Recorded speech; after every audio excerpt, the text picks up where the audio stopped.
The autumn of 1874 arrived in Hensley County, Tennessee, with a crispness that made the air taste like iron and wood smoke. The leaves turned copper and gold, falling in slow spirals over the dirt roads that connected scattered farms and the small town center, where the white-painted church stood like a moral compass for the entire community. Before we dive into this dark revelation, tell me in the comments where you're watching from. And if this is your first time here, consider subscribing. Some truths are buried for a reason, but they deserve to be unearthed. Now, prepare to discover how a man of God became something far more sinister than anyone in Hensley County could have imagined. Reverend Josiah Coltrane had been the spiritual leader of Hensley County for nearly 15 years. He was a tall man with silver threading through his dark hair, a voice that could shake the rafters during Sunday sermons, and eyes that seemed to look straight through to your soul. People said he had a gift, that he could sense sin the way a hound could smell fear. The church sat at the heart of town, surrounded by oak trees that had witnessed generations of baptisms, weddings, and funerals. Inside, the wooden pews bore the worn impressions of faithful backsides, and the pulpit stood elevated, allowing Reverend Coltrane to look down upon his flock with what everyone believed was benevolent authority. Martha Hensley, the county's namesake descendant and a widow of considerable property, sat in the front row every Sunday. Her late husband had owned the largest tobacco farm in the region, and she'd inherited everything when he died of pneumonia 3 winters past. She was 42, handsome rather than pretty, with intelligent grey eyes and a practical manner that had helped her manage the farm better than most men could. "Sister Martha," Reverend Coltrane would say after services, taking her hand in both of his. "Your devotion is an inspiration to us all." She would smile politely, uncomfortable with the attention but too well-bred to show it. Martha had been raised to respect the church and its servants, to believe that godly men were incapable of ungodly thoughts. The town itself was small, maybe 300 souls, if you counted the surrounding farms. There was Pritchard's General Store, the blacksmith's forge, a modest hotel for the occasional traveling salesman, and the one-room schoolhouse where Miss Ellen Pritchard taught children their letters and numbers. Life moved at the pace of seasons and harvests, and everyone knew everyone else's business, or so they thought. Thomas Weaver was the exception to that rule. He'd arrived in Hensley County 2 months earlier, a young man of 26 with calloused hands and a quiet demeanor. He'd taken work at Martha's farm, proving himself a capable hand with both tobacco and livestock. He lived in the small cabin on the edge of her property that had once housed her husband's foreman. Thomas had pale blue eyes that seemed to carry old sadness, and he rarely spoke unless spoken to. The other farmhands speculated about his past. Some thought he was running from the law. Others figured he'd lost family in the war that had ended 9 years prior. But Thomas kept his history locked away, and he worked hard enough that most people stopped asking questions. On this particular Sunday in late October, Reverend Coltrane's sermon focused on hidden sins and the righteousness of confession. His voice built to thunderous crescendos as he paced behind the pulpit, his Bible held aloft. "The Lord sees all," he proclaimed, his gaze sweeping across the congregation. "There is no darkness deep enough to hide wickedness from his sight. Confess your sins, brothers and sisters, before they consume you from within." Martha shifted uncomfortably in her pew. She'd been having thoughts lately, unwelcome thoughts about Thomas Weaver, about the way his shirt clung to his shoulders when he worked in the fields, about the rare smile that transformed his serious face. These thoughts felt sinful, improper for a widow who should be focused on managing her affairs and honoring her late husband's memory. After the service, as the congregation filed out into the bright autumn sunlight, Reverend Coltrane caught Martha's arm gently. "Sister Martha, might I have a word? In private." She felt her heart quicken with anxiety. Had he somehow sensed her impure thoughts? Could he read guilt on her face? "Of course, Reverend." They walked back into the empty church, their footsteps echoing on the wooden floorboards. The Reverend closed the door and turned to her with an expression of deep concern. "I've been praying about this matter, and the Lord has laid it upon my heart to speak with you directly," he began, his voice now gentle rather than thunderous. "It's about the young man you've employed, Thomas Weaver." Martha's anxiety intensified. "Has he done something wrong?" "Not yet," Coltrane said carefully. "But I fear for your reputation, Sister Martha. A widow living alone with a young unmarried man on her property." people talk. And more than that, I sensed something troubled in that young man's spirit, something dark. He's been nothing but respectful and hard-working, Martha protested, though her cheeks colored at the mention of her reputation. The Reverend placed a paternal hand on her shoulder. I'm sure he has been, but the devil is subtle, Sister Martha. He works through seemingly good people to corrupt the righteous. I simply want you to be cautious.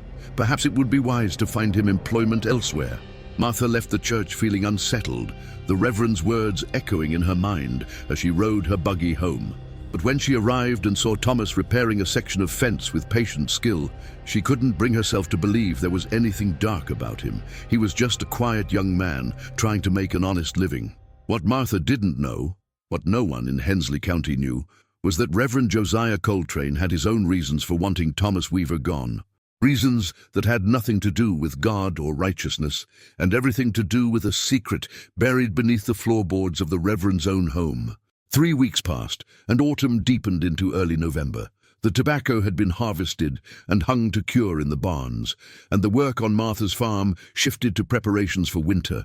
Thomas proved himself invaluable during this time, his quiet competence earning the respect of the other farmhands.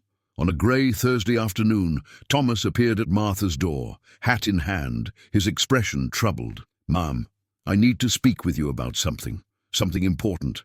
Martha invited him into the parlor, noting the tension in his shoulders. She poured 2 cups of coffee and waited while he seemed to gather his courage. "I haven't been entirely honest about why I came to Hensley County," Thomas began, staring into his cup. "I've been searching for someone. My sister, Rebecca." He pulled a small daguerreotype from his pocket and handed it to Martha.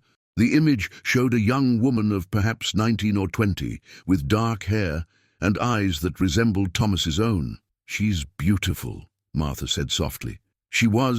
Is," Thomas corrected himself quickly. 3 years ago, Rebecca came to Tennessee to work as a governess for a wealthy family in Nashville. She wrote to me regularly until about 2 years ago when the letters stopped. I tried to find her, but the family she'd been working for said she'd left without notice, taken up with some traveling preacher who'd come through. Martha's hand stilled on her coffee cup. "A preacher?" The family didn't remember his name, but they said he was heading east, establishing churches in small communities. I've been following that trail for months, working odd jobs, asking questions. Thomas looked up at her directly. "Mrs. Hensley, I believe that preacher was Josiah Coltrane." The words hung in the air like a physical weight. Martha set down her cup carefully, her mind racing. "That's a serious accusation, Mr. Weaver. What evidence do you have?" Thomas pulled out a worn envelope. "This is the last letter I received from Rebecca. She mentions meeting a charismatic minister at a church social, someone who spoke with such conviction about building God's kingdom in the wilderness. She said his name was Josiah, and that he'd invited her to accompany him to a new congregation he was establishing in eastern Tennessee. That could be any number of men," Martha said, though her voice lacked conviction. "I know, but when I arrived in Hensley County and heard Reverend Coltrane preach, I recognized his voice. I'd heard him once before, 2 years ago in Nashville, when I was searching for Rebecca. He was passing through, giving a guest sermon. I didn't make the connection then because I was looking for a traveling preacher, not an established reverend." Martha stood and walked to the window, her thoughts in turmoil. "If your sister did come here with the reverend, surely someone would have seen her. This is a small community." "That's what troubles me most," Thomas said quietly, "because I've asked around carefully, and no one remembers Reverend Coltrane ever having a companion when he first arrived in Hensley County 15 years ago. He came alone, a widower supposedly, with only his belongings and his calling." 15 years? Martha turned back to him. "But you said your sister disappeared 2 years ago." Thomas nodded grimly. "Which means either I'm wrong about everything or—" He didn't finish the sentence, but Martha understood the implication. That night, Martha lay awake in her bed, listening to the November wind rattle the windows. Thomas's story had shaken something loose in her memory. Fragments of things she'd dismissed at the time, but now seemed significant. She remembered how Reverend Coltrane had arrived in Hensley County claiming to be a widower, yet he never spoke of his late wife, never mentioned her name or how she died. She remembered the way he sometimes seemed to disappear for hours after services, claiming he was engaged in private prayer and contemplation. She remembered the old Hensley property he'd purchased, a rundown farmhouse on the outskirts of town that he'd supposedly been renovating into a personal retreat, and she remembered something else, something that made her blood run cold. About 6 months ago, she'd been riding past that property and had seen the Reverend loading something heavy into his root cellar.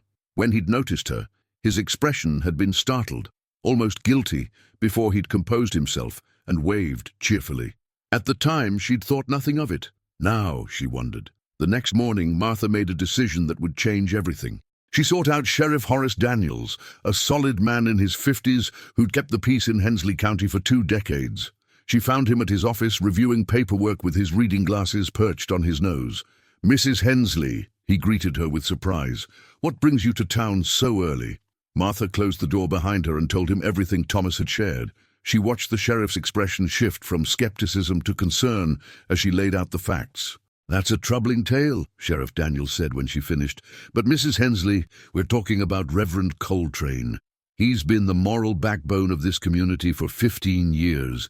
I've seen him counsel troubled souls, comfort the dying, baptize babies. The man is devoted to God's work." "I know what it sounds like," Martha said firmly. "But what if he's right? What if there's a young woman who needs our help?" The sheriff was quiet for a long moment, then sighed heavily. "All right, I'll look into it discreetly, but Mrs. Hensley, if this turns out to be nothing, if this young man is simply chasing shadows or making false accusations, there will be consequences. Slandering a man of the cloth is serious business." "I understand," Martha said, "but Sheriff, what if we do nothing and someone is suffering? Can we live with that?" Sheriff Daniels couldn't argue with her logic. That afternoon, he began his investigation, starting with the county records and quietly interviewing long-time residents about the Reverend's arrival in Hensley County all those years ago. What he discovered would set in motion a revelation that would shake the community to its core. Sheriff Daniels was a methodical man, which was why he'd remained sheriff for 2 decades, despite the political winds that occasionally blew through Tennessee. He didn't believe in jumping to conclusions or letting emotions drive his decisions, so he started his investigation the way he started all investigations, with facts and record. The Hensley County Courthouse sat adjacent to the jail, a modest brick building that housed land deeds, birth and death records, and various legal documents going back to the county's founding. The clerk, Mr. Abernathy, was a fastidious man in his 60s who knew the location of every paper in his domain. "I need to see the records from 1859, Sheriff Daniels said, settling into a chair in the records room. "Anything related to Reverend Josiah Coltrane's arrival and property purchases." Mr. Abernathy's eyebrows rose slightly, but he knew better than to ask questions. He disappeared into the stacks and returned with a leather-bound ledger and several folders tied with ribbon.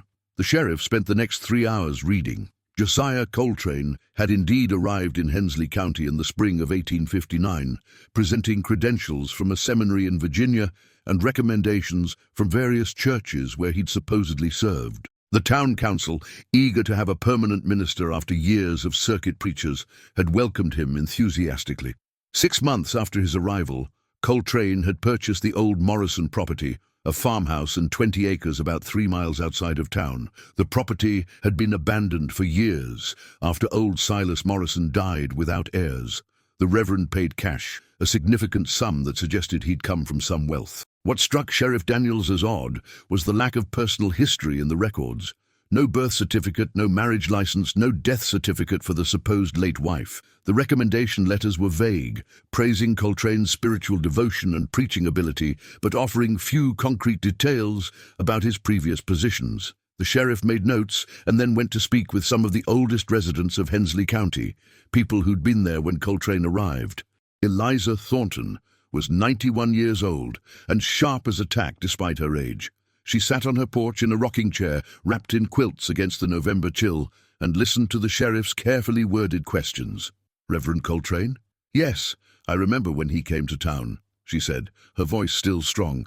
"Handsome man, very persuasive. The ladies were all quite taken with him, but he kept his distance, said he was still mourning his wife. Never remarried, which some found suspicious, but others thought it showed devotion." "Did he ever mention his wife's name or how she died?" the sheriff asked. Eliza's rheumy eyes sharpened. "Now that you mention it, no. He'd get this sorrowful look if anyone asked, say it was too painful to discuss, and people learned to stop asking. That's unusual, isn't it? Most widowers eventually want to talk about their lost love. The sheriff visited 3 more old-timers, and the pattern was consistent. Coltrane had arrived alone, claimed to be a widower, but never provided details. He'd been friendly but private, devoted to his ministry, but secretive about his personal life. Then the sheriff visited the Morrison property. It sat at the end of a rutted dirt road, surrounded by overgrown fields and stands of pine trees. The farmhouse was a weathered 2-story structure that Coltrane had supposedly been renovating for years, though progress seemed minimal. The Reverend came here regularly, claiming it as his private retreat for prayer and contemplation, and discouraged visitors. Sheriff Daniels didn't approach the house directly. Instead, he tied his horse to a tree a good distance away and moved through the woods on foot, years of hunting experience making him quiet and careful. He wanted to observe without announcing his presence. The November afternoon was growing dim, shadows lengthening across the property. The sheriff positioned himself behind a cluster of bushes with a clear view of the house and the separate root cellar that had been built into a hillside about 30 yards from the main structure. He waited for nearly 2 hours, his joints aching from the cold and immobility, before he saw movement. Reverend Coltrane emerged from the house carrying a covered basket and a lantern. He looked around carefully, furtively the sheriff thought, before walking to the root cellar. The heavy wooden door was secured with a substantial padlock. The Reverend pulled a key from his pocket, unlocked it, and descended into the darkness, closing the door behind him, but not locking it from inside. Sheriff Daniels' pulse quickened. He knew he was about to cross a line, trespassing on private property, essentially spying on a respected citizen without cause or warrant. But something about the Reverend's behavior, the secrecy and caution, set off every instinct the sheriff had developed over decades of law enforcement. He waited 10 minutes to ensure Coltrane was occupied below, then moved swiftly across the open ground to the root cellar. He pressed his ear to the door and heard voices. No, one voice. The Reverend was speaking, his tone gentle, almost tender. "I've brought you fresh bread and some of the stew from today's meal," Coltrane was saying.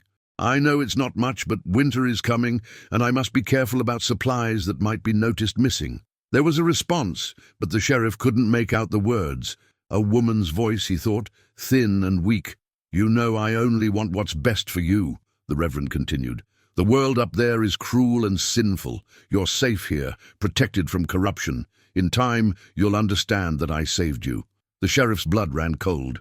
He drew his service revolver and gripped the door handle, then took a deep breath and yanked it open. The scene that greeted him would haunt his dreams for the rest of his life. The root cellar was lit by the Reverend's lantern, casting dancing shadows across rough stone walls. What should have been a simple storage space for vegetables and preserves had been converted into something else entirely. A cell, a prison, a dungeon. The space was perhaps 10 feet by 12 feet, with a dirt floor and a low ceiling that made Sheriff Daniels instinctively duck as he descended the 3 steps. Along one wall stood wooden shelves holding dusty jars and sacks. But it was the opposite wall that captured his attention and froze the blood in his veins. A young woman sat on a thin mattress on the floor, her ankle chained to an iron ring set into the wall. The chain was perhaps 6 feet long, allowing her limited movement within the confined space. She was emaciated, her face gaunt and pale from lack of sunlight, her dark hair long and tangled. She wore a simple dress that had once been fine, but was now worn and stained. She looked up at the sheriff with eyes that held a terrible mixture of hope and fear, as if she'd forgotten what rescue might look like. Reverend Coltrane stood frozen beside her, the basket of food still in his hands, his face a mask of shock that quickly transformed into something calculating.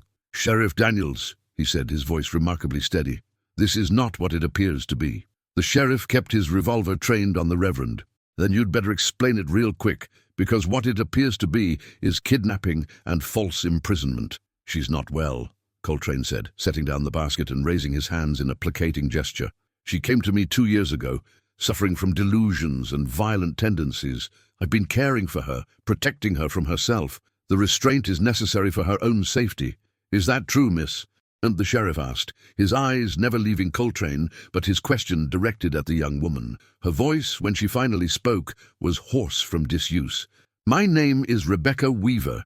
He kidnapped me. He's held me here for 2 years. Please, please help me."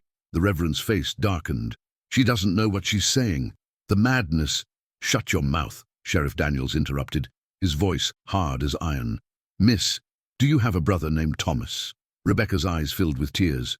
"Yes." Is he alive? Did he get my letter?" "He's alive, and he's been searching for you. He's here in Hensley County." The sheriff moved cautiously toward her, keeping the gun on Coltrane. "Can you walk?" "I don't know," Rebecca said, her voice breaking. "I haven't stood in I don't know how long. Reverend, give me the key to that chain." Slowly. For a moment, Coltrane didn't move, and the sheriff thought he might refuse. But then the Reverend reached into his pocket and pulled out a small key, which he tossed onto the ground near Rebecca. "You're making a terrible mistake," Coltrane said, his voice taking on the sonorous quality of his sermons. "That woman is dangerous. She's deceived you just as she tried to deceive me when she first revealed her true nature. The devil—" "I said shut your mouth," the sheriff repeated. "You can save your stories for the judge." With his free hand, the sheriff unlocked the shackle around Rebecca's ankle. The skin beneath was rubbed raw, scarred from 2 years of constant chafing. The sight filled him with a cold fury that took all his discipline to control. "Can you stand, Miss Weaver?" Rebecca tried, but her legs buckled immediately. The sheriff caught her with one arm, still keeping the revolver pointed at Coltrane. "You'll have to carry me," Rebecca whispered. "I'm sorry. Nothing to apologize for, miss. Let's get you out of this hellhole." The sheriff holstered his weapon and lifted Rebecca, surprised at how little she weighed. She couldn't have been more than 90 pounds, a skeleton wrapped in skin and cloth. As he turned toward the stairs, Coltrane made his move. The Reverend grabbed an old shovel leaning against the wall and swung it at the sheriff's head. But Sheriff Daniels had been in more than a few scraps in his time, and his instincts saved him. He twisted, taking the blow on his shoulder instead of his skull, the impact sending pain shooting down his arm, but not loosening his grip on Rebecca. "Stay down!" he shouted at her, setting her against the wall as he drew his revolver again. But Coltrane had already bolted up the stairs, slamming the cellar door behind him. The sheriff heard the sound of the padlock clicking into place. They were trapped. "Damn it," the sheriff muttered, holstering his weapon again and examining the door. It was solid oak, and the lock was heavy-duty. He tried his shoulder against it, but the door didn't budge. "He'll run," Rebecca said from behind him, her voice carrying an exhausted certainty. "He has money hidden in the house. He talked about it sometimes. Said if he ever had to leave quickly, he had resources. He'll disappear, and no one will ever know what he did." The sheriff thought quickly. "Miss Weaver, is there any other way out of here?" "No. I've searched every inch of this cellar over 2 years. There's nothing. Then we'll have to make some noise and hope someone hears us." He began shouting and firing his revolver into the air, the shots deafening in the confined space. Rebecca covered her ears, and the sheriff prayed that someone, anyone, was within earshot of the remote property. Meanwhile, above ground, Reverend Josiah Coltrane was indeed preparing to run. But his escape would be cut short by the arrival of an unexpected visitor. Thomas Weaver had spent the day in a state of increasing anxiety. Sheriff Daniels had told him to stay at Martha's farm while the investigation proceeded. But as afternoon turned to evening with no word, Thomas's patience had worn through. If the sheriff had found Rebecca, if his sister was alive after 2 years of searching, he needed to be there.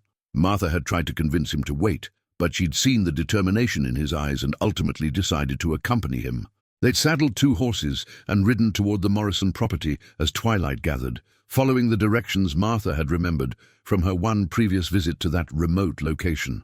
They arrived just as Reverend Coltrane was emerging from the root cellar, his face flushed and his breathing rapid. He stopped short when he saw them approaching, his hand instinctively moving toward his coat pocket. "Mrs. Hensley," he called out, his voice strained but attempting friendliness. "And Mr. Weaver. What brings you out here at this hour?" Thomas dismounted, his body tense. "Where is my sister?" "Your sister? I'm afraid I don't understand." "Rebecca Weaver. Don't lie to me." Thomas took a step forward.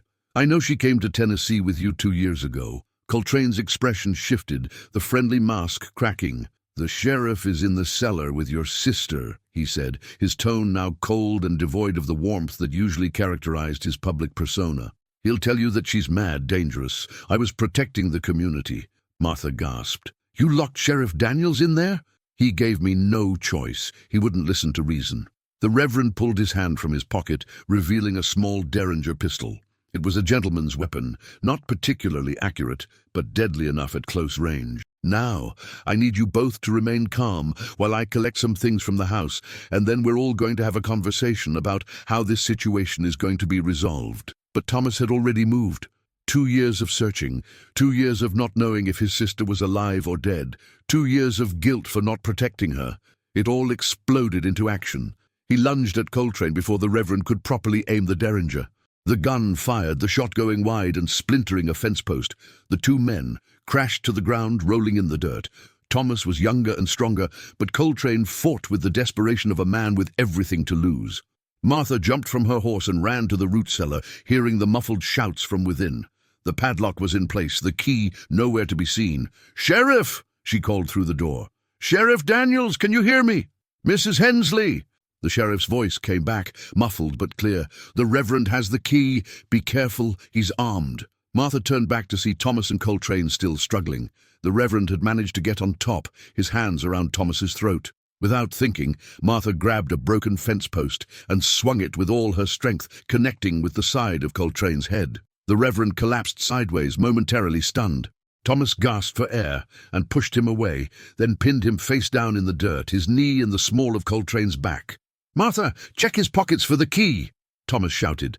Martha's hands shook as she searched Coltrane's coat, feeling the wrongness of touching a man of God in such a manner, even though she now understood he was no man of God at all. She found the key in his vest pocket and ran back to the root cellar, fumbling with the padlock until it finally clicked open. Sheriff Daniels emerged, carrying Rebecca in his arms. She looked even more fragile in the dying light, her face ghastly pale, her eyes too large in her thin face. "Thomas?" she whispered. "Is that really you?"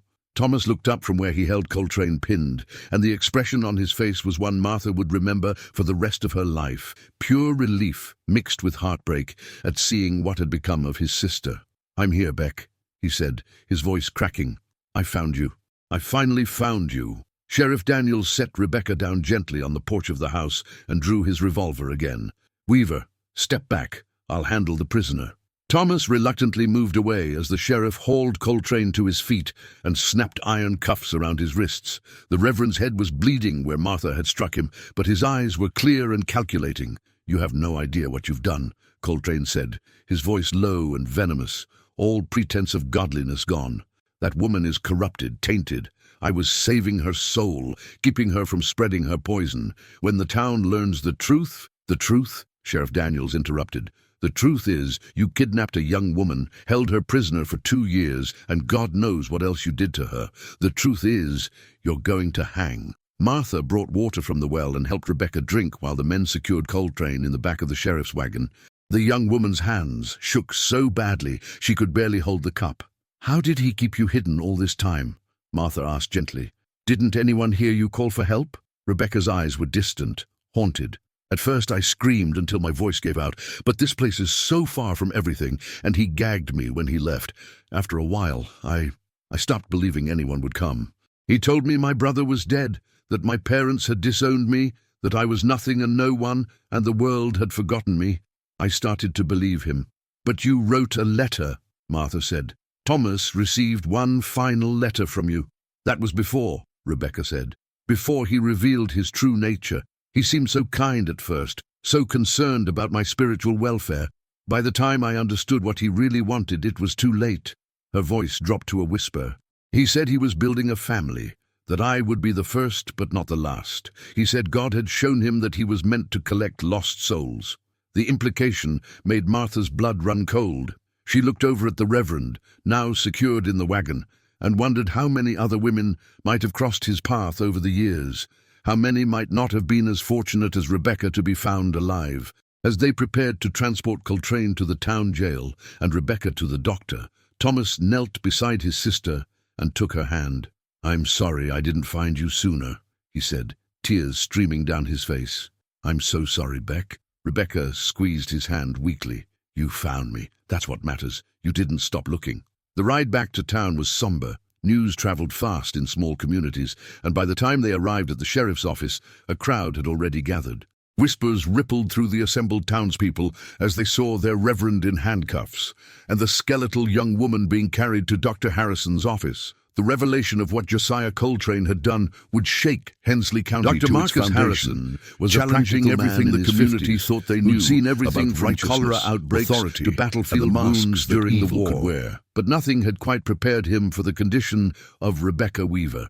He examined her in his office while Martha stayed as a chaperone and to offer what comfort she could. Thomas waited outside, pacing the hallway like a caged animal, while Sheriff Daniels stood guard at the jail 2 buildings away. 2 years without adequate sunlight, minimal nutrition and constant physical restraint, Dr. Harrison murmured as he worked, his anger barely contained. The psychological damage alone. Rebecca flinched at every unexpected touch, and her skin showed evidence of untreated infections, malnutrition, and the long-term effects of being chained. The doctor's examination was gentle but thorough, and when he finished, his face was grim. "There's no evidence of physical violation," he said carefully, aware that Martha and Rebecca needed to hear this. "But the neglect and abuse are severe. She'll need weeks of careful feeding to regain her strength, and I recommend she not be questioned extensively until her physical condition improves." "She'll need to testify," Martha said quietly. "The town will demand to know what happened." "Then they'll have to wait until she's strong enough," Dr. Harrison replied firmly. "My patient's welfare comes first." But the town wasn't in a waiting mood. By morning, word had spread throughout Hensley County about Reverend Coltrane's arrest and the discovery of Rebecca Weaver. The reactions were mixed and volatile. Many were horrified, unable to reconcile the godly man who'd led their church for 15 years with the monster who'd imprisoned a young woman in a dungeon. They came to Dr. Harrison's office demanding to see Rebecca, to hear her story directly, as if seeing her condition would make the unbelievable truth real. Others, particularly those who'd been closest to the Reverend, refused to believe the accusations. They claimed Rebecca must be mentally ill, that she was the one deceiving everyone, that the Reverend was being persecuted for his righteousness. Deacon Samuel Wright, who'd worked alongside Coltrane for a decade, stood outside the jail, demanding the Reverend's release. "This is a travesty," he shouted to anyone who would listen. "Reverend Coltrane is a man of God, a spiritual leader who's devoted his life to this community. That woman has obviously bewitched you all with lies." Inside the jail, Coltrane sat in his cell with an expression of martyred suffering that he'd perfected over the years. When Sheriff Daniels brought him his breakfast, the prisoner spoke in the gentle, reasoning tone he'd used in countless sermons. "Sheriff, I know you think you're doing the right thing, but you've been deceived. That poor girl is deeply troubled.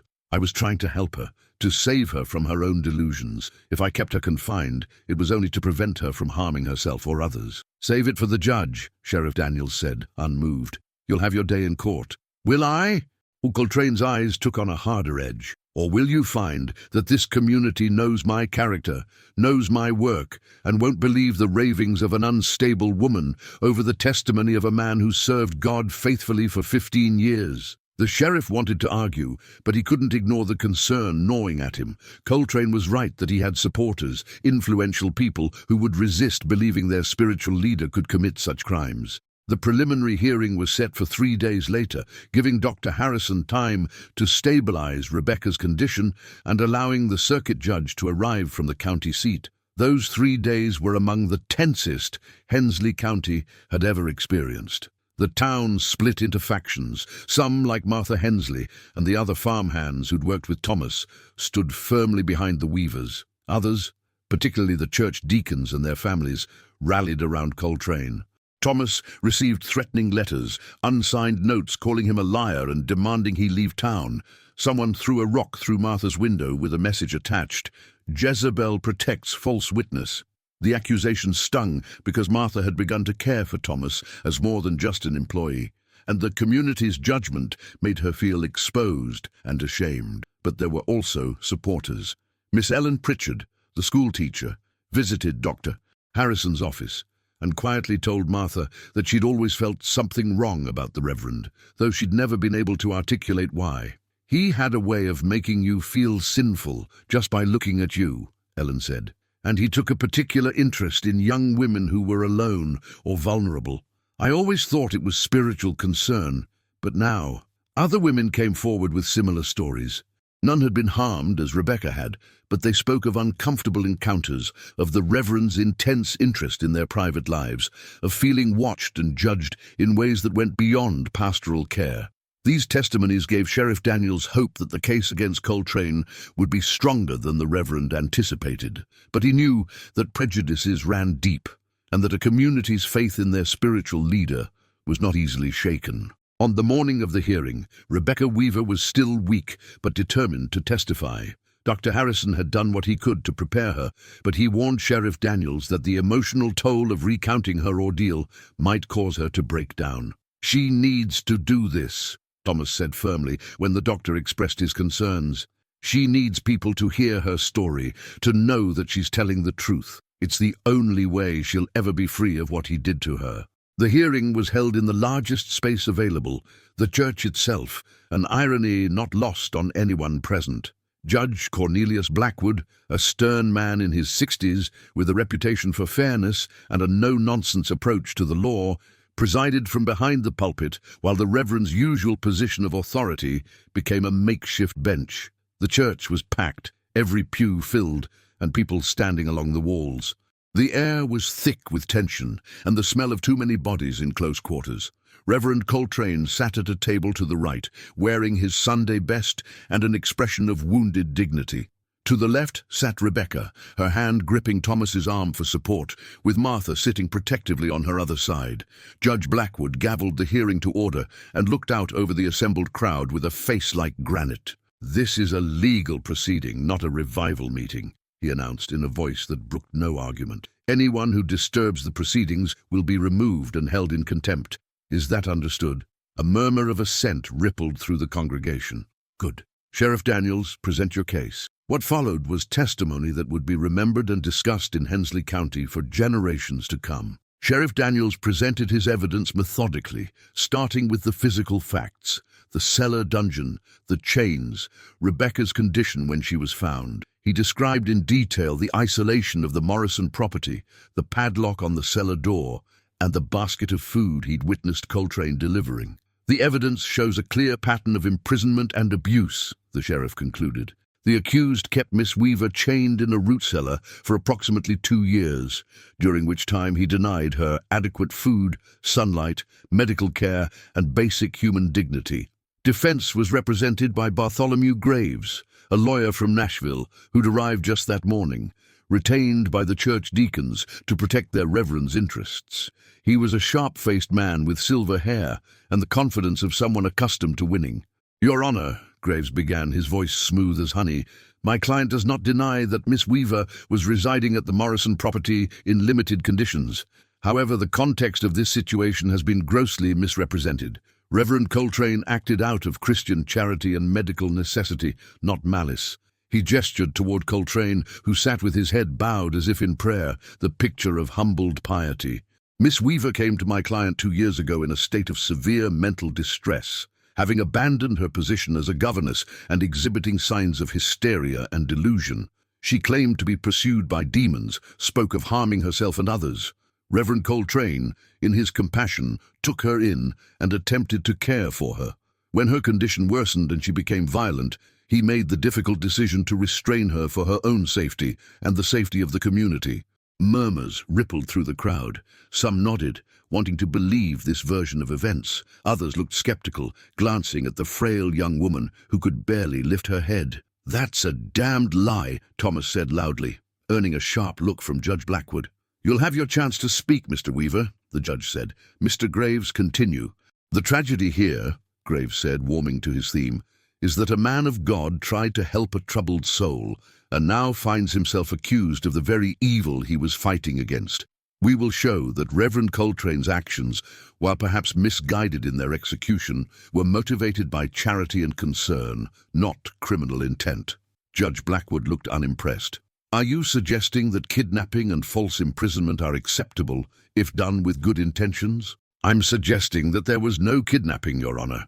Miss Weaver came to my client voluntarily and remained of her own accord." "Chained to a wall?" the judge asked dryly. "For her own protection, as I've stated. We will present evidence of her mental instability. Very well. Sheriff, call your first witness. The sheriff called Thomas Weaver to testify. Thomas spoke clearly and forcefully about his sister's character before her disappearance, about her intelligence and independence, about the letters she'd written that showed no sign of mental illness. He described his months of searching and how he'd tracked the trail of the traveling preacher who'd enticed her away from Nashville. My sister was not mad, Thomas stated firmly. She was trusting. She believed in people's goodness, in the nobility of service to God. Reverend Coltrane exploited that trust.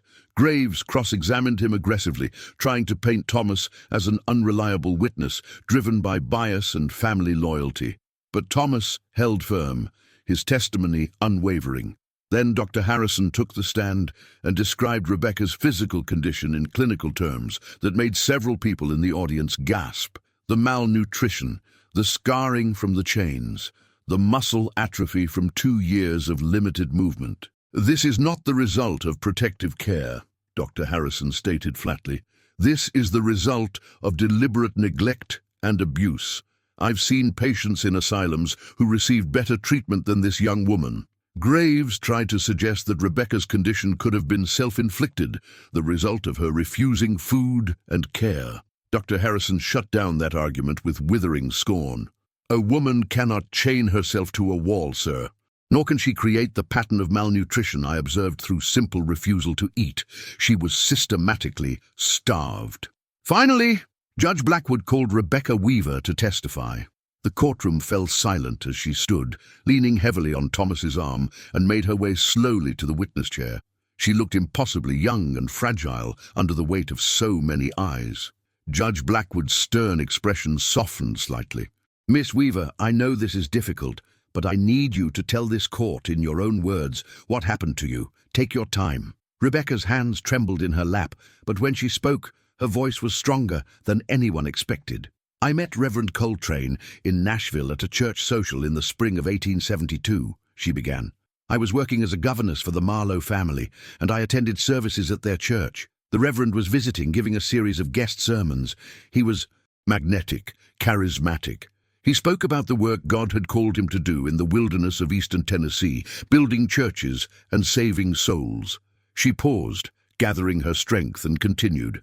He took an interest in me, said he saw great spiritual potential. He talked about how a godly woman could be a helpmate in the Lord's work, could make a real difference in bringing light to dark places. He painted such a beautiful picture of this ministry in a small town where I could teach children and help the community.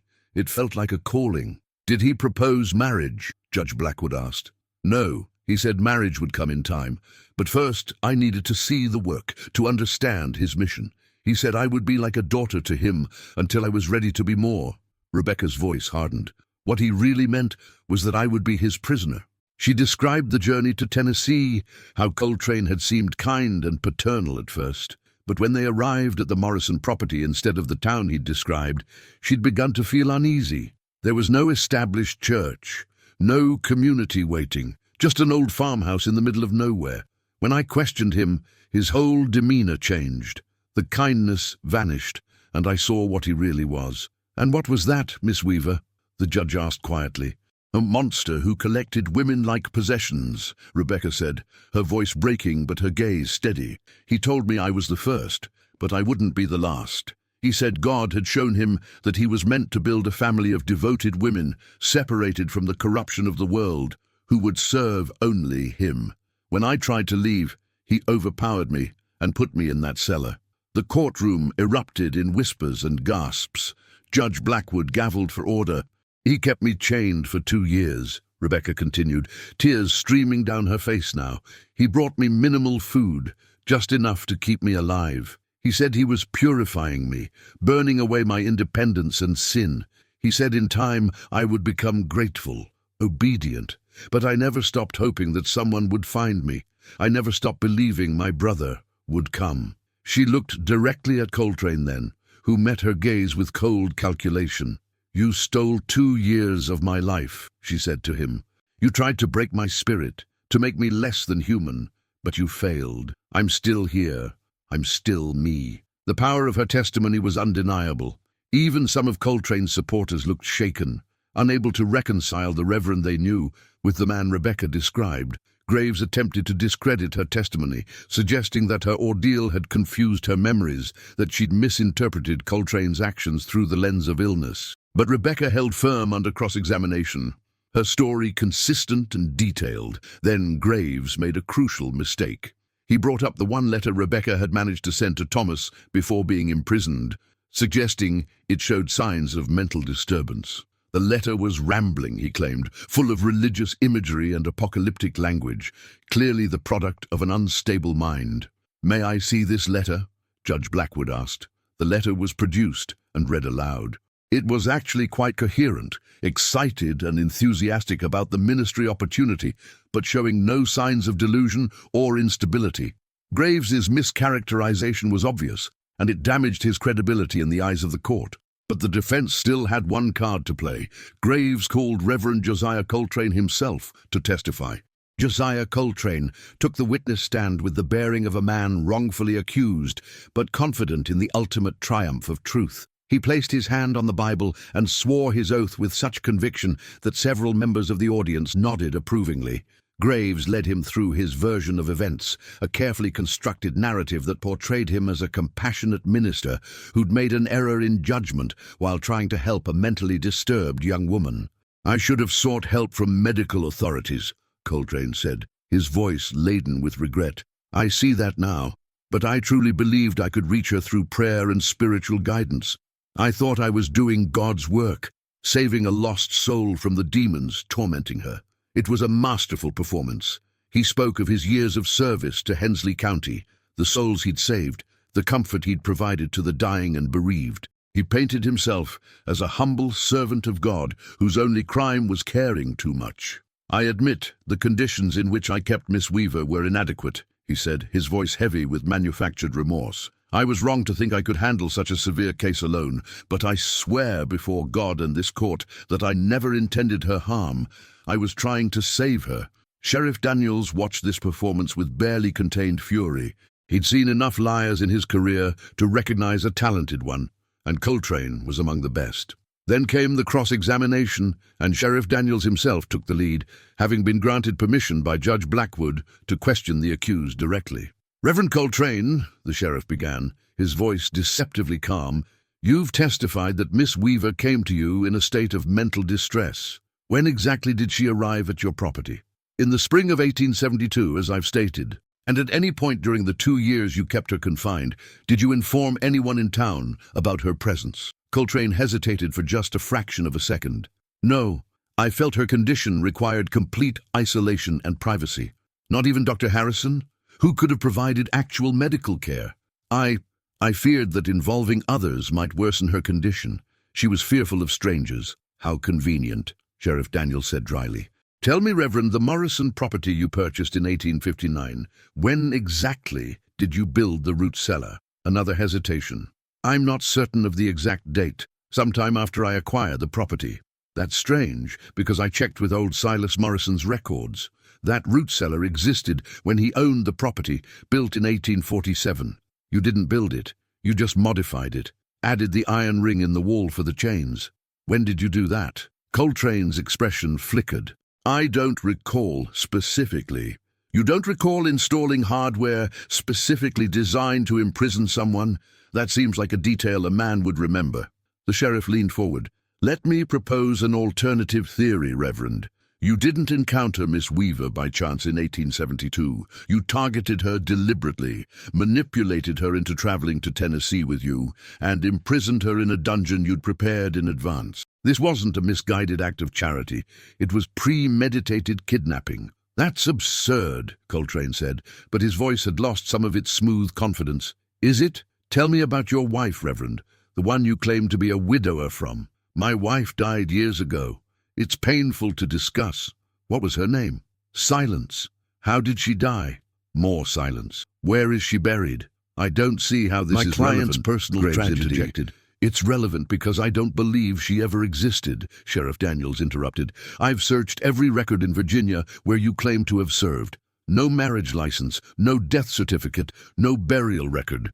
You created the identity of a grieving widower to explain why you never married, why you lived alone. It made you seem safe, trustworthy, but it was all a lie. The courtroom erupted in noise. Judge Blackwood gavelled for order, but the damage was done. The carefully constructed image of Josiah Coltrane, godly widower and devoted minister, was beginning to crumble. Furthermore, the sheriff continued, pressing his advantage, I sent telegrams to the churches listed in your letters of recommendation. One burned down in 1857 before you supposedly served there. Another has no record of anyone named Josiah Coltrane ever being on their pastoral staff. Your entire history is fabricated. This is outrageous, Graves shouted. These are wild accusations without foundation. I have the telegraph responses right here, Sheriff Daniels said, pulling papers from his pocket. Your Honor, I'd like to submit these as evidence. Judge Blackwood examined the documents, his expression growing darker. Mr. Graves, it appears your client has some explaining to do. Reverend Coltrane, did you falsify your credentials when you applied to serve in Hensley County? Coltrane sat frozen, the mask of godly suffering finally slipping to reveal the cold calculation beneath. For a long moment he said nothing, and the entire courtroom held its breath. Then he smiled. It was a terrible smile, devoid of warmth or humanity, and it transformed his face into something that sent chills through everyone watching. You want the truth, Coltrane said, his voice no longer carrying the sonorous quality of his sermons, but instead flat and emotionless. Fine. I'll give you the truth. He stood, and two deputies immediately moved to restrain him, but Judge Blackwood waved them back, curious to hear what the man would say. Yes, I created false credentials. Yes, I came to Hensley County under pretenses designed to gain your trust. And yes, I took Rebecca Weaver with the full intention of keeping her. She was supposed to be the foundation of something greater, something pure and removed from the corruption of your filthy world. The courtroom was utterly silent now, everyone transfixed by the transformation of the man they'd trusted for 15 years. I chose this profession because it provides perfect cover, Coltrane continued, his voice taking on a lecturing quality, as if he were explaining something obvious to slow students. People want to believe in the goodness of their spiritual leaders. They need to believe. It makes them so wonderfully blind to what's right in front of them. You're confessing to kidnapping, Judge Blackwood said. I'm confessing to having vision, Coltrane corrected. To understanding that some people need to be controlled, guided, removed from society's corrupting influence. Rebecca was perfect, intelligent but naive, faithful but lonely. If she hadn't been found, she would have eventually accepted her place. They all do, given enough time. They all? Sheriff Daniels repeated, his blood running cold. How many others have there been? Coltrane's smile widened. Wouldn't you like to know? Perhaps I'll tell you. Perhaps I won't. But I'll give you one piece of information for free, Sheriff. Rebecca Weaver was not the first woman I've collected. She wasn't even the second. And the beauty of it is, you'll never find them all. Some secrets stay buried. The courtroom exploded into chaos. People were shouting, crying, trying to rush at Coltrane. The deputies subdued him and dragged him from the witness stand as he laughed, the sound high and terrible. Judge Blackwood gavelled for order over and over until the noise finally subsided. This hearing is concluded, he announced, his voice shaking with barely controlled rage. Josiah Coltrane, you are bound over for trial on charges of kidnapping, false imprisonment and fraud. Bail is denied. Sheriff, take him into custody and keep him under constant watch. And begin an immediate investigation into his claims about other victims. As the deputies hauled Coltrane out of the church, he called back over his shoulder, Look under the floorboards, Sheriff. Look in the Morrison property cellar. I left you clues because part of me wanted someone to know, to understand the scope of what I built. Then he was gone, his laughter echoing back through the church doors. The community of Hensley County sat in stunned silence, trying to process what they'd just witnessed. The man they'd trusted with their souls, their confessions, their most vulnerable moments. He had been a monster all along. Martha put her arm around Rebecca, who was trembling violently. Thomas sat with his head in his hands, overwhelmed by the revelation that his sister's nightmare was just one chapter in a much darker story. Sheriff Daniels looked at Judge Blackwood and saw his own horror reflected in the judge's face. They both knew what came next. The terrible task of discovering just how many lives Josiah Coltrane had destroyed. The search of the Morrison property would reveal secrets that would haunt Hensley County for generations. The search of the Morrison property began at dawn the next morning. Sheriff Daniels had deputized 6 men and requested assistance from the state marshal's office. No one wanted to believe Coltrane's implications about other victims, but the law required they investigate thoroughly. Dr. Harrison accompanied them, prepared for the worst. Martha insisted on coming as well, despite the sheriff's protests, arguing that Rebecca would want to know everything that was found, and someone needed to document the truth for her.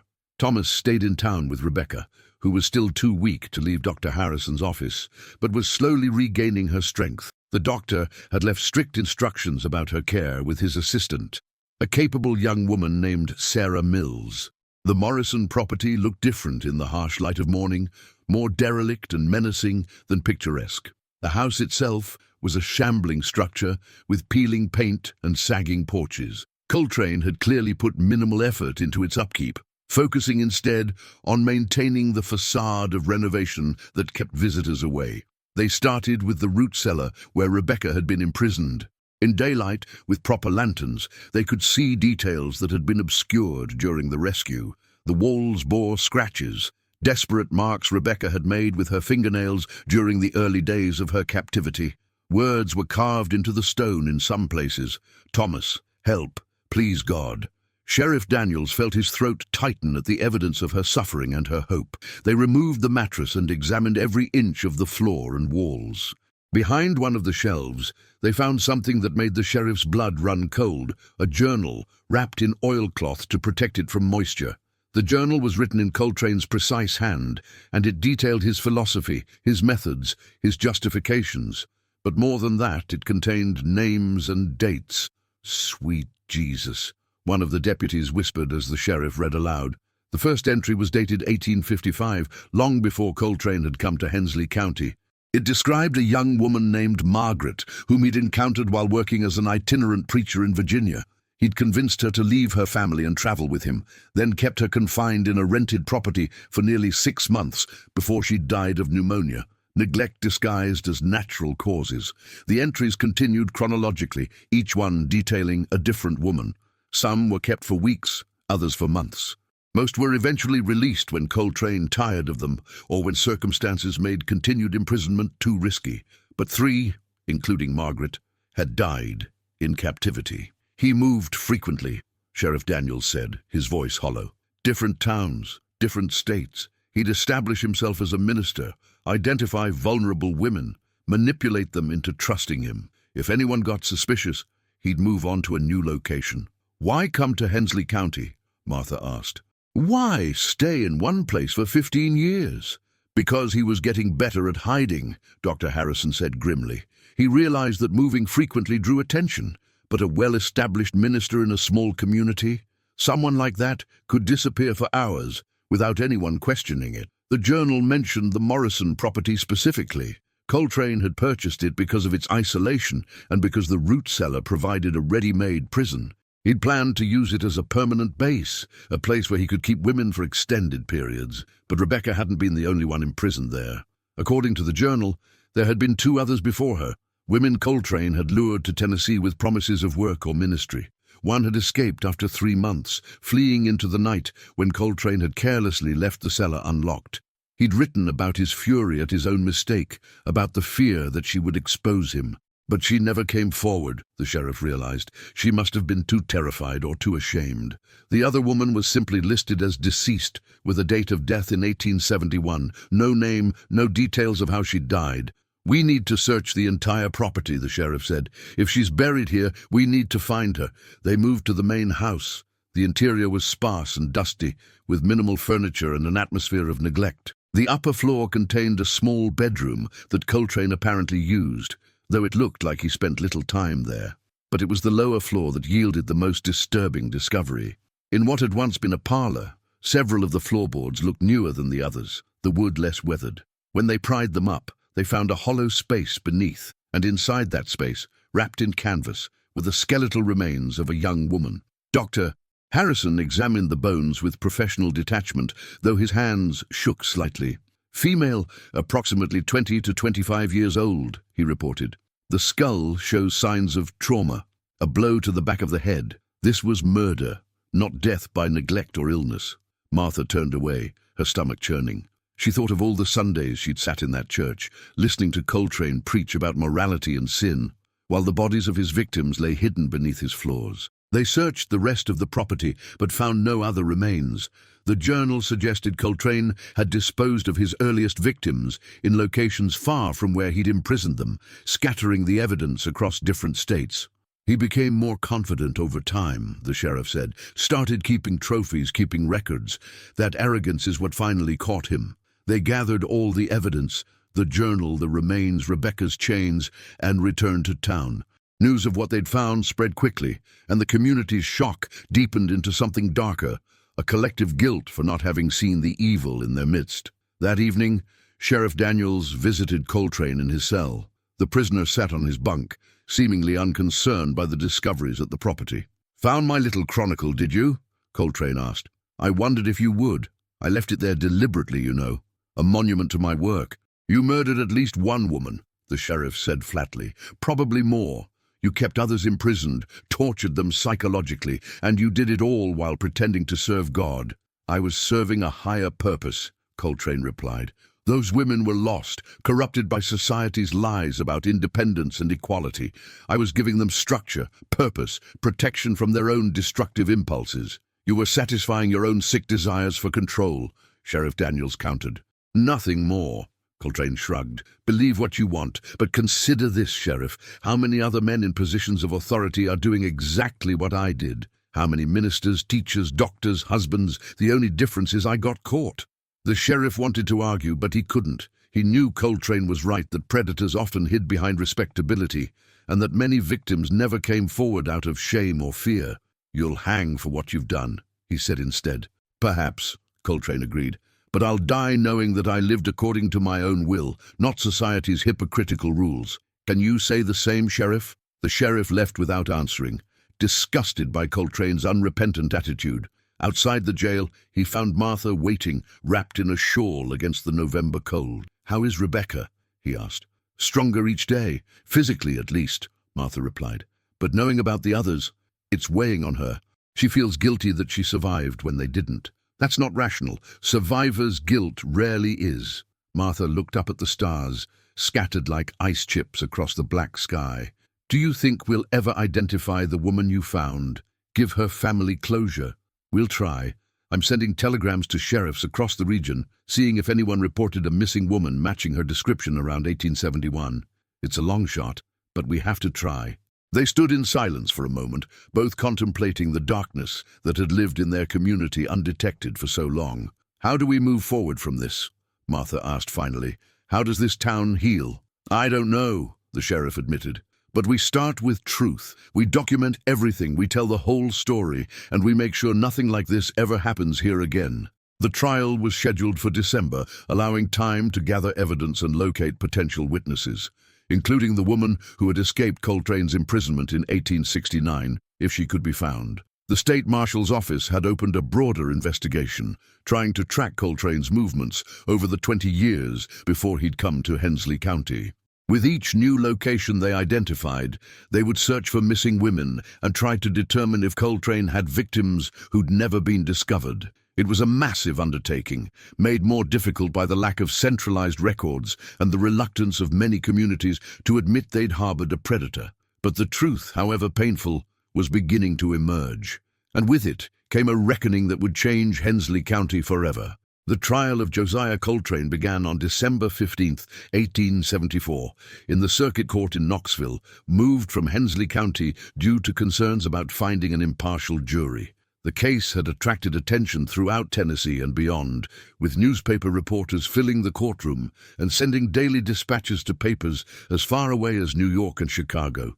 The prosecution was led by District Attorney William Chambers, a methodical man who built his case brick by brick, starting with the physical evidence and building toward the more disturbing psychological aspects of Coltrane's crimes. Rebecca testified again, stronger now but still bearing the visible marks of her ordeal. Her testimony was more detailed this time, describing the psychological torture of isolation, Coltrane's manipulations, his promises that she would eventually be grateful for his protection. "He told me I was special," Rebecca said, her voice steady despite the tears streaming down her face, "that God had chosen me for this purpose. He used faith as a weapon, twisting scripture to justify what he was doing. For a long time, I questioned myself, wondered if I was the one who was wrong to resist him." Thomas sat in the gallery, his hands clenched into fists, forcing himself to remain calm as his sister relived her nightmare. The prosecution also called Sarah Pendleton, the woman who had escaped in 1869. She'd been located in Mississippi, living under an assumed name, terrified that Coltrane would find her again. Her testimony corroborated Rebecca's account in chilling detail, describing identical methods of manipulation and control. "I ran into the woods that night and never stopped," Sarah said. "I walked for 3 days before I found a town. I was too ashamed to tell anyone what had happened, too afraid they wouldn't believe me or that they'd blame me for being foolish enough to trust him. So I created a new identity and tried to forget." Dr. Harrison testified about Rebecca's physical condition and the psychological trauma both women displayed. The sheriff presented the journal and walked the jury through Coltrane's documented history of crimes. The defense, such as it was, attempted to argue that Coltrane was insane, not responsible for his actions due to mental illness. But the prosecution demolished this argument by showing Coltrane's careful planning, his methodical record-keeping, his strategic choice of victims and locations. "This was not the work of a madman," District Attorney Chambers argued in his closing statement. "This was the work of an intelligent, calculating predator who used society's respect for religious authority to camouflage his crimes. He knew exactly what he was doing, and he did it for 20 years. The jury deliberated for less than 3 hours. They found Josiah Coltrane guilty of kidnapping, false imprisonment, murder, and fraud. Judge Blackwood, who had traveled from Hensley County to see the case through to its conclusion, pronounced sentence with a voice like iron. "Josiah Coltrane, you have been found guilty of crimes so heinous that they shake the foundations of civilized society. You exploited faith and trust to prey upon vulnerable women. You used your position as a minister, a role meant to protect and guide, to commit acts of unspeakable cruelty. The law provides only one punishment adequate to your crimes." He paused, his gaze fixed on Coltrane, who stared back with that same cold smile. "You are hereby sentenced to death by hanging. May God have mercy on your soul, though you showed none to your victims." Coltrane was executed on January 20th, 1875, in Knoxville. He went to the gallows unrepentant, his final words a rambling speech about the weakness of society and the strength of his will. Thomas and Rebecca chose not to attend, wanting no final confrontation with the man who had stolen so much from them. But Martha went, standing in the crowd of observers. She felt she owed it to the women who hadn't survived to witness the end of the man who had destroyed so many lives. When the trapdoor fell and Coltrane's neck snapped, Martha felt no satisfaction, only a profound sadness at the waste and cruelty of it all. The aftermath of the case rippled through Hensley County and beyond. The church in Hensley County stood empty for months, its congregation scattered and disillusioned. Eventually, a new minister was appointed, a young man who made transparency and accountability his primary focus. Rebecca and Thomas decided to stay in Tennessee, though not in Hensley County. Thomas purchased a small farm near Nashville with money Martha had loaned him, determined to create a safe home where Rebecca could heal. Martha visited often, and over time, she and Thomas acknowledged the feelings that had been growing between them. They married in the spring of 1876 in a simple ceremony with Rebecca as the witness. Rebecca never fully recovered from her ordeal, but she learned to live with it. She wrote extensively about her experience, hoping that by sharing her story, she might help other women recognize manipulation and abuse. Her account was published in several newspapers, sparking conversations about the vulnerability of women traveling alone and the dangers of unchecked authority. The investigation into Coltrane's earlier crimes continued for years. By 1878, authorities had identified 11 potential victims across 5 states, though they could only confirm 4 deaths. The others remained missing, their fates unknown. Sarah Pendleton returned to her real name and reconnected with her family, finding peace in honesty after years of hiding. She and Rebecca became friends, bound by their shared survival. Sheriff Daniels retired in 1880, troubled by the knowledge that Coltrane had operated in his county for 15 years without detection.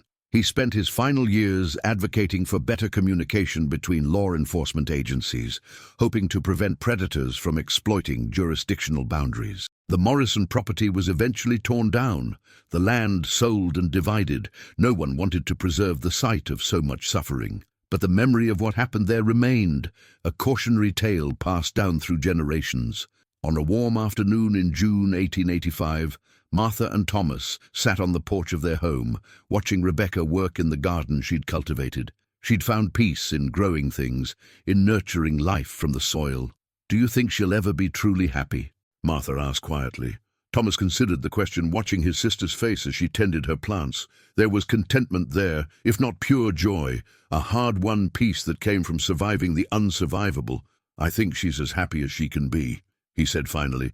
"Happiness isn't erasure of pain, it's the ability to live alongside it, to find moments of light despite the darkness you've known." Martha took his hand, and they sat in companionable silence, grateful for the ordinary beauty of a summer afternoon, for the second chances they'd been granted, for the resilience of the human spirit. The story of Josiah Coltrane and the Hensley Dungeon revelation became part of Tennessee history, studied and discussed for generations. It served as a reminder that evil often wears a respectable face, that trust must be balanced with vigilance, and that the voices of victims must always be heard and believed. But more than anything, it became a story of survival, of Rebecca Weaver's refusal to be broken, of Thomas's determination to find his sister, of a community's difficult reckoning with its own blindness. In the end, truth had emerged from darkness, and justice, however imperfect, had been served. The scars remained, but so did the survivors, and that perhaps was the most important lesson of all.